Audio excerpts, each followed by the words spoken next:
बिजाथि मोननो हानायनि उनाव मा फोरमायगोन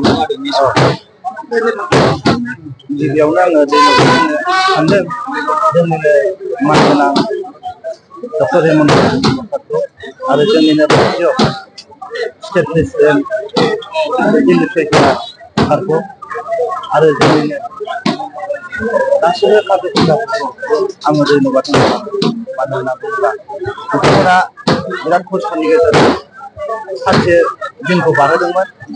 ओंखायनो आङो बिसोरो आंनि जानानै गसाइनावबो प्ले खालामो। ओंखायनो आं धन्यबाद होनो सानो।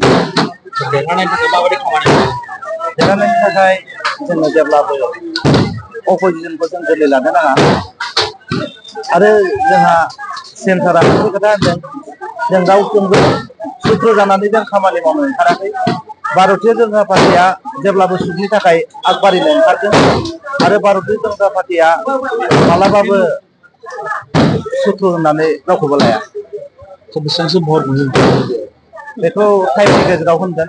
मानो होनना बुङोब्ला जथेस्थ' आखा बायदि मोजां माबायावनो भटआवनो देरहागोन होननानै गाबोन जोंना भारतीय जनता पार्टी हिसाबै स्टेटआ मोनसे जोंनो बिथोन होदों मंगलबाराव गासिबो जोङो नमिनेसनखौ होगोन।